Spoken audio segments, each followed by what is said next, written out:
Yo, what's poppin'? It's Jabari98 here, back once again for another video. A different type of video, actually. For those of you who missed my community page post, this is actually a different style of video, a series, I guess, that I'm going to be starting up. Basically, every week over the weekend, I'm going to be making a community post asking you guys what mihoyo related or gaming related topics you guys would like me to cover. And whatever comments are commented on that post and whichever ones get the most likes, I'll just talk about in a video that will be uploaded every week after that. So this is the first of a ongoing series. I'm going to see how long this goes. If everyone likes it, I'll keep doing it. But yeah, let's get into it. Let's get this first episode started right away. Hope you guys enjoy. Alright, so for this first video of the series, we got 3 comments for 3 different topics that you guys would like me to talk about, so let's get into it. Also, apologies in advance if I butcher your name. Jose Solti commented, how about why Genshin's anniversary rewards have been the same ever since the first one? Alright, so I'm gonna just keep it a $1.50 with y'all. And maybe this comes off as cocky or arrogant or selfish or something like that. I'm honestly not sure, but I don't really care at this point. If it wasn't for the daily login rewards, I would have just straight up forgot this year's anniversary even happened. It's kind of funny how we've gotten to this point in Genshin Impact, honestly. Comparing this anniversary to the first anniversary of Genshin Impact is like night and day, where instead of the overall player base being absolutely enraged and nonsensically angry at literally everyone that they can point their fingers at for how lackluster the anniversary event was, even towards and especially against, for some reason, individuals that had absolutely nothing to do with the anniversary being as lackluster as it was. It's funny how we went from that to this, where I've barely seen anybody talk about Genshin Impact's 3rd anniversary. Maybe to the viewers who are watching this, your experience may be different from mine, but for me personally, I've barely seen any fan art, I've barely seen any fan music, I've barely seen any discussions from content creators, I've barely seen any discussions about whatever minuscule things occurred in the game related to the anniversary. This was honestly one of the most mediocre anniversaries that I've ever experienced in a gacha game, period, to be honest. And yeah. I know that players were enraged by the first anniversary event, but I feel like the overall lack of even the most semblance of emotion towards this year's anniversary is probably due to the fact that a lot of the Genshin player base has probably just grown numb to it at this point. They've just sort of, accepted that, this is what the anniversary is just going to be for Genshin Impact every year. The 4th anniversary will probably be the exact same. Maybe the 5th anniversary will be the exact same. Who knows? I wonder if the Google Classroom ratings on Google Play are still absolutely messed up after the 1st anniversary event. Or did all those 1-star reviews get cleaned out by Google? I think they did. I hope they did. Yo, that was so funny. Yo, to any players who didn't get into Genshin, who wasn't playing Genshin around the time of the 1st anniversary event, you guys missed on one hell of a time, for better or worse. Yo, it was so funny seeing not only Genshin Impact get review bombed because of how lackluster the anniversary was, but also like seeing other titles on the Google Play Store that had absolutely nothing to do with what was going on, like Google Classroom or whatever, just get absolutely review bombed to hell and back. So many 1-star reviews, so many VAs getting harassed despite having absolutely nothing to do with the anniversary being so lackluster as it was. It was honestly just a crazy time. It really was.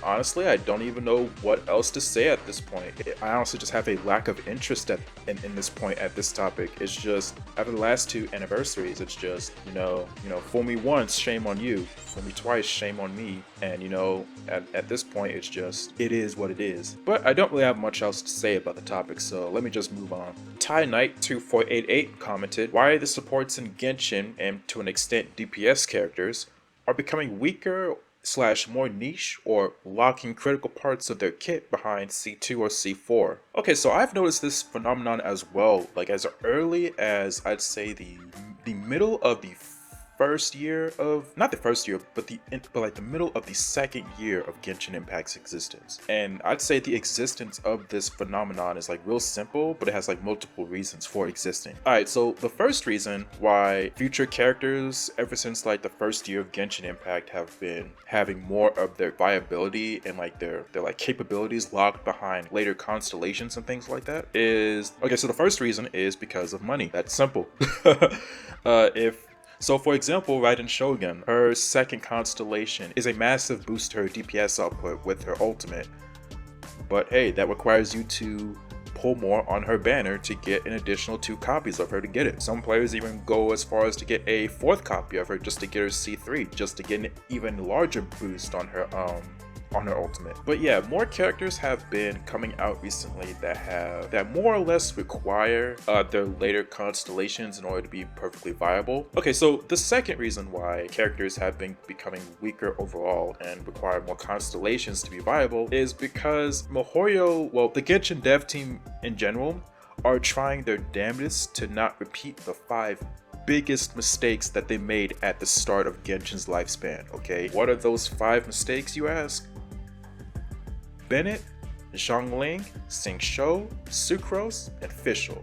Those are the 5 big mistakes that they made at the start of the game, because those characters, to this day, are absolutely ridiculous. They are still to this day the most bang for your buck characters that you can get. Like, if you build those characters even now, like as a newer player, if you build those characters now, you are set for life, bro. You are set for this game's life. Like, they were already good at the start of this game's life cycle. They have been continuously getting retroactively buffed the longer this game goes on.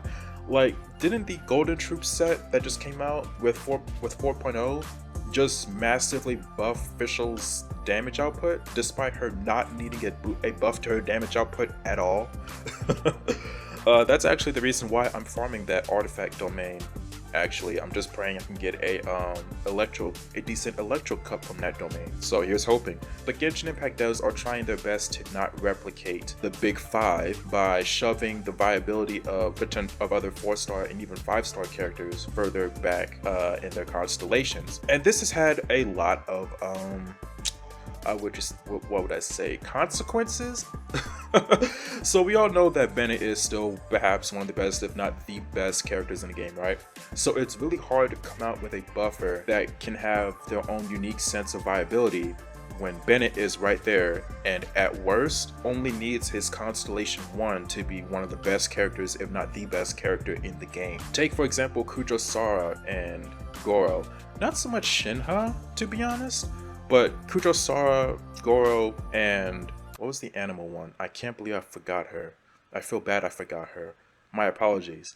But there were buffers that were released in like version 2.0 that were meant to be side options for Electro, Geo, and Anemo damage dealers should they not want to solely rely on Bennett for their damage output. Problem is, because of the Genshin Impact devs not wanting to create yet another Bennett, push those characters' viability and like lock them behind their later constellations, and it had like a lot of like negative impact on like their early perception when the characters were first released. Like Kujo Sara especially, Kujo Sara and Farazan especially suffer from this because their final constellation is a massive boost to their potential. Like Kujo Sara, final constellation gives a 60% crit damage buff to all Electro attacks when she applies her buff to Electro teammates, which is good because it sets her apart from Bennett in that way. Bennett would be a good general buffer, while Kujo Sara focuses on buffing the hell out of teammates if they are Electro. The thing is, that constellation that sets her apart from Bennett is such a late addition to her kit that most players may not even get, that she's still seen as inferior compared to Bennett until she gets that final constellation, which is why even with those unique elemental buffers being released, they still can't hold a candle to Bennett. Like, Bennett is still like the best. And I think he will continue to be the best until a character that literally just does everything he does but better is released in the future. Honestly, like, this is why it's a joke that Bennett is called the unofficial Pyro Archon, because he's just absolutely absurd. He makes every single character better. So much so that the Genshin Impact devs have gone out of their way to create characters like Yelan, whose kit does not get buffed by Bennett, as a means of encouraging players to not use them together. Like, it's honestly insane at this point. Wouldn't that be funny if the Pyro Archon came out and they were literally just Bennett but broken? That would be hilarious, bro. Like, their ultimate would really just be like a giant form of like Bennett's ultimate that just does a whole bunch of damage and it gives an attack buff that's even higher than his. That would be crazy, dude. But anyways, I'd say those are like the two main reasons why constellations for characters, especially for supports, are like becoming more and more expensive for characters to have and more like necessary for characters to have. First, because of money. mihoyo is a business and this is a gacha game, so there has to be at least some sort of manipulation, I guess. That's too strong of a word, but I guess incentive for the consumer to spend money on the game to gain some type of value from their purchase, I guess. I don't know. But also because it's a means of trying to keep future 4 stars from becoming just as broken as the initial big 5 on release. But yeah, that's my perspective on it. Master My Striker commented, Genshin Endgame! So it's the 3rd year of Genshin Impact, and this is still a major issue that some of its earliest players have been facing. There just needs to be more content to do once you're at the end game. There's really just nothing else to it. And I know that I covered in my last video that they have acknowledged the problem and are working towards adding more permanent content towards the game, but it just needs to be done sooner rather than later. Like, we're in the game's 3rd year. Like, this problem should have been solved. Because like I said in my my video where I discussed why I was feeling a bit burnt out from Genshin, one of the reasons I was burnt out was because I feel like I, as a first time early player, I have like nothing more to strive for. I have a team that can clear Spiral Abyss. I have multiple teams that can either clear Spiral Abyss or get me through most of the game's, like 90% of the game's content by themselves. And it's like, at that point, what else is there to grind? Artifacts? They suck. Artifact grinding genuinely sucks, dude. We only grind artifacts for the sake of optimization at the end game because there's literally nothing else to do besides grind artifacts for Spiral Abyss. But if you already have a team that can beat Spiral Abyss, technically there's really no reason to grind artifacts, to be honest, unless you're just really like super anal about your characters, like optimization and like how your DPS characters can like deal the most damage possible, or how your supports can provide like the thickest shields or the most healing possible, or things like that. But yeah, Genshin just needs more in-game content, and I still firmly believe that the best thing that they could possibly add for in-game content, repeatable in-game content, because it has been tried and tested and proven in a different game, is Simulated Universe, or as it was called in the limited time event, Labyrinth Warriors. Because I'll say it again, bro, I will repeat this to death. Labyrinth Warriors was a limited time event that was in Genshin in version 2.3, 2.4? It was to Genshin Impact what Simulated Universe is right now to Honkai Star Rail. A fun way to test your team against a different variety of enemies and have a ton of like different like strategic elements thrown in. Like, you can bring certain different team comps for different effects. There's like different buffs you can apply to your team to go about defeating enemies in like unique ways with like different reactions or different characters. It was honestly just a mode that, with a little bit of refinement, can literally just be slapped right into the game as something that players can do weekly, like with Simulated Universe. Like, the vast majority of late game players' complaints about repeatable content would be solved. There would have to be like a little bit more content added after Labyrinth Warriors, but literally like that would be better than nothing. Truly. Because that event was so fantastic, and it's actually a shame that not only has it not been added as permanent content in Genshin Impact, but the event itself literally hasn't come back, period. I mean, unless there was like a lot more negative feedback given about that event, than I realized, like that I'm like unaware of. But I remember like the general consensus across like the vast majority of the player base that I saw, even across like for like multiple content creators, was that like that was literally like one of Genshin's best events, and was like one of the most desired events to become permanent and repeatable. So it's honestly a shame that it hasn't been done. But yeah, I just really hope that the Genshin Impact team just go about adding in-game content to the game sooner rather than later, because I feel like later is just allowing more time for more players to suffer from burnout like I am right now and just drop the game altogether until more content is added. But yeah, those are like the 3 main topics that I was asked to cover in that community post. And one thing that I noticed with all 3 of these topics is that none of these topics are new. Like, these are issues that have existed since the game's release, honestly. So I really hope that there are plans, that the Genshin Impact team has plans to actually, you know, solve these issues for once and for all sooner rather than later. Or maybe they won't. Who knows?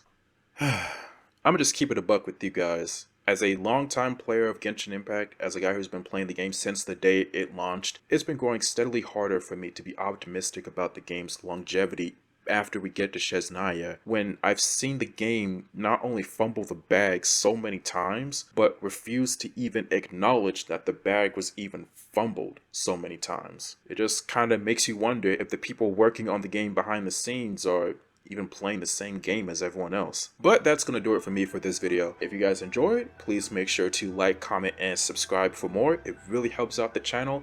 We are getting ever closer to 1,000 subs, baby. I really thank you all for the support, man. I really do.